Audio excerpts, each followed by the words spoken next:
tous les adorateurs de Volkswagen, bonjour. Le voilà le T4 de c'est mort, maintenant c'est le mien les copains. 393 000 km, 1,9 litre TD, 68 chevaux à l'origine. Il n'y a rien de mieux que ce putain de moulin. Il n'y a rien de mieux que ce putain de moulin, je répète. Maintenant je peux plus dire ce que je veux, c'est vrai, on a monétisé les gros mots. D'ailleurs, en bas à droite tu peux y aller. Si tu veux faire partie de mes meilleurs fans, un petit commentaire, un petit soutien pour la chaîne, forcément je le rendrai. Mais là où vous pouvez me le rendre un maximum les gars, c'est en vous abonnant. Je le dis pas souvent, mais là je le dis. On attaque le T4, beaucoup d'aventures nous attendent. Peinture, échappement, performance, nettoyage. Performance? Eh oui les gars, j'ai bien dit performance. On va essayer de grappiner quelques chevaux. 393 000 km, vous croyez que c'est possible? Sans impacter la fiabilité, je ne sais pas. Je ne sais pas. Fini le blabla, je vous montre ce qu'on va faire. Seigneur gommé grâce, machin. Regarde un petit peu mon copain. Le G12, il est même plus roche, je suis sûr, il est passé. Enfin bref, nous on va nettoyer tout ça. L'optimisation de performance, elle se fera ici. Et bien entendu, à la pompe qui est là, elle est bien merdique, mais ça devrait pouvoir se régler. On va essayer de grappiner quelques chevaux. Le green qui avait été posé, un roulement qui avait été changé, il me reste 3 roulements à faire. Ils sont pas à faire un, mais à en faire un, je fais les 4. Donc je vous explique. Nous on va démonter tout ce qui se trouve ici. Ça, toutes ces petites pièces, turbo et tout, pour un bon nettoyage. Sur les T4, c'est une plaque en tôle. Et moi ce que je vais faire, c'est que je vais la modifier ici pour avoir accès au thermostat, parce que sur les VVT4, le thermostat, il est là. Après, un bon ponçage, on va le faire rouiller. Toute la carrosserie sera comme ça. Ok, les autocollants sur le côté, redneck, pochoir, redneck soufflé. Intérieurement, on va le nettoyer, on va contrôler les sièges. Échappement qui va virer à ce collier, petit coude à 90, il va venir dans le bas de caisse jusqu'au pneu et il va sortir sur le côté. C'est le retour du derby. Eh oui les gars, le derby, le MTX sont de retour. À l'arrière, on va changer le plancher, les caissons. Et sur le côté, nous allons faire de la peinture. Oui, messieurs, dames. Ciel de toit. Vous vous rappelez? 4 belles jantes à déport. Une cale pour que ça puisse passer à l'étrier, mon copain. Et une fois que la cale elle est posée, et que ce putain d'étrier ne nous gênera pas pour passer la jante à déport, eh ben, il sera monté sur jante à déport. Et oui, les gars. Pour y donner un effet German Luxrat. Donc je ne retouche pas les pare-chocs, ils resteront déboîtés seulement repeints. Et puis voilà, donc dans un premier temps, moi j'aimerais m'occuper de la partie mécanique. Croyez-moi les gars, qui va respirer. Parce que quand vous voyez ça, là c'est que du colmatage. D'accord? Il fait 1 tonne. Lui, dans l'ensemble ça va. Mais la durite ici, je suis bon pour la changer. Et mettre quelque chose de plus joli. Et là, perso, je vais démonter ici cette durite, tout ça, et tout ça, on va tout faire tremper. Parce que là, il y en a véritablement besoin. Moi, ce que je veux, c'est qu'il retrouve un petit peu de sa pêche. Donc le turbo, c'est pas bien compliqué à démonter. Hein. Ici, c'est l'arrivée d'huile pour la lubrification. D'accord? Donc côté admission, côté échappement. Donc il va falloir que tout ça, je le graisse avant d'entamer quoi que ce soit et de vouloir le démonter. Parce que sinon, ça va péter. Ici, vous avez une bride.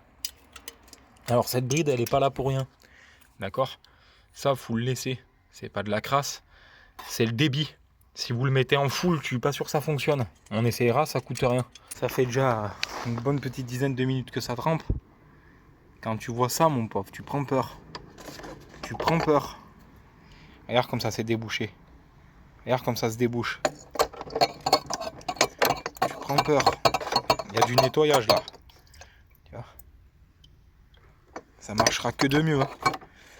Enfin bref, après plusieurs chiffons et tout, on arrive à avoir quelque chose de propre. Intérieur, extérieur, c'est pas parfait, mais de toute façon ça repartira, sachant qu'il faut que je mette le D40. Donc là, la pipe elle est quasiment repartie à propre, on arrive à voir le logo Audi et tout, et c'est exactement ce que je voulais. Là à l'intérieur, C'est totalement décrassé des deux côtés. Ma durite aussi, j'en ai mis une autre à tremper là. Donc là je vais m'aider du D40 et pareil, laisser agir. Le temps que ça fasse effet, le dégrippant au niveau du turbo les gars. Donc moi là je vais vidanger mon huile. Et le thermostat si vous préférez, sur les T4 il est là. Voilà, tête en bas, le filtre il est là, donc ça sera tout sous votre cache. Et là ici vous avez le vis de vidange sur le carter en face avant. Donc votre carter de protection, il vous laisse accès juste à ce vis là.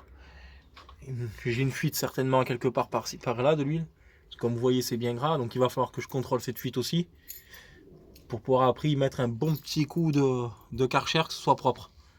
Donc là on va démonter le Carlostat, je vais le tester. Voir s'il s'ouvre.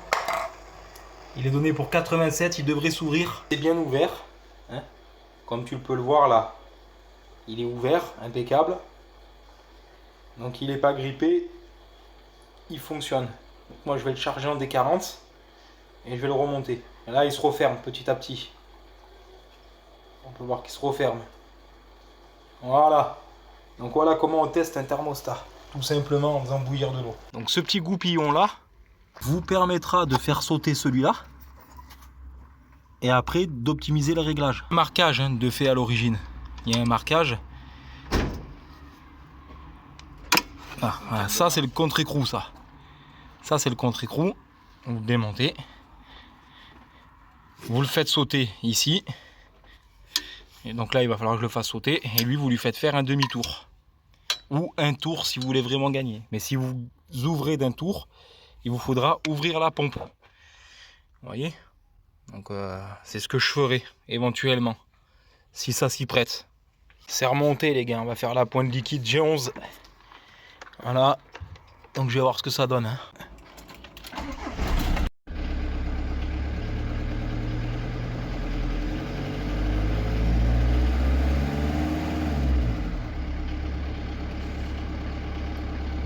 Ah, ça, il a l'air de mieux réagir déjà. Le turbo déclenche mieux. Ah là là là là. Le zinc, il est à le zinc.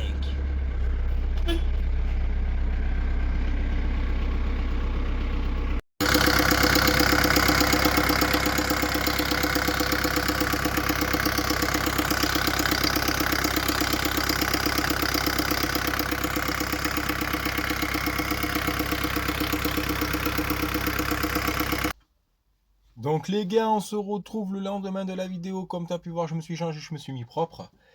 On va essayer ensemble d'aller localiser la fuite moteur. Donc pour ça, il faut le nettoyer. Il faut que je me rende dans une zone où c'est qu'il y a un Karcher. Je vous rappelle les opérations que j'ai faites. Un nettoyage complet du système turbo. Entre guillemets.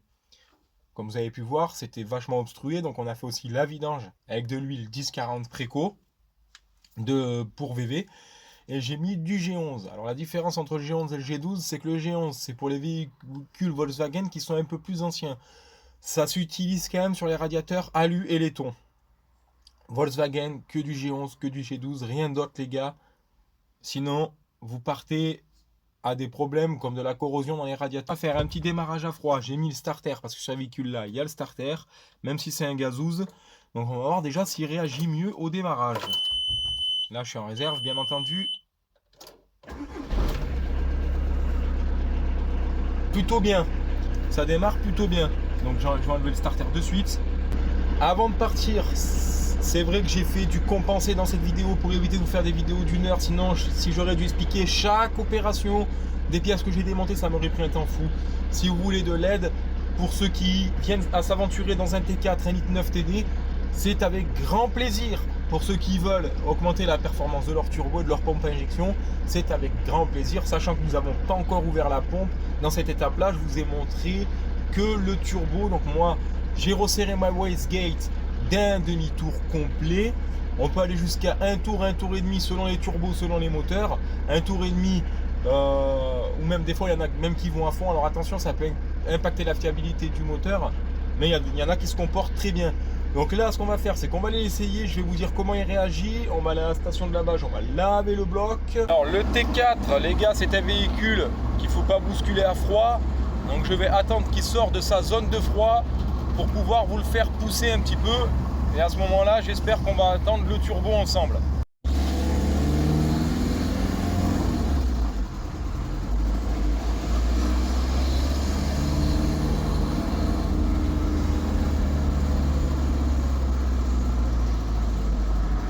On se retrouve donc au Karcher. Je vais devoir attendre une grosse demi-heure, 45 minutes que le moteur refroidisse bien, donc c'est pour ça que je suis le capot ouvert. Tous les éléments ici ont été nettoyés, donc le moteur a un peu plus de gaz. Purge liquide de refroidissement, contrôle du thermostat, vidange. J'ai pas fait les filtres, je vous le cache pas, je vais certainement faire le filtre à gasoil par contre. Et dans une prochaine vidéo, on changera toutes ces durites. Toutes les petites durites, tous les petits éléments qui ont besoin d'être changés seront changés. C'est bien entendu le nettoyage ici du bas moteur et du carter pour pouvoir localiser cette petite fuite qui pose problème. Comme vous pouvez le voir, ça goutte et ça, ce sera problématique pour le contrôle technique. Voilà toutes les précautions que j'ai prises. Sous chaque chiffon, il y a un sac poubelle, comme tu peux voir. Alternateur, admission, wastegate, batterie. Et là, je vais vraiment y aller à basse pression. Mon moteur est froid. Ok, j'ai attendu vraiment un bon moment pour que celui-ci puisse être à température de lavage, jamais à chaud. Vous créez un choc thermique. Une couverture pour bien aller nettoyer dessous. Et c'est parti. Opération terminée. Bon, c'est quand même nettement mieux. Il y en a qui sont pas pour le nettoyage à haute pression. Faites attention aux durites.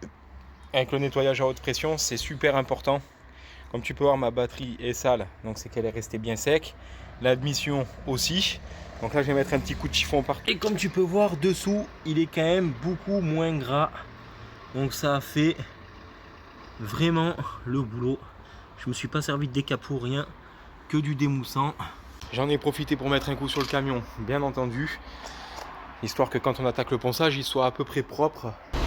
Moteur allumé. Voilà. La courroie patine un peu, c'est normal. J'ai envie de dire,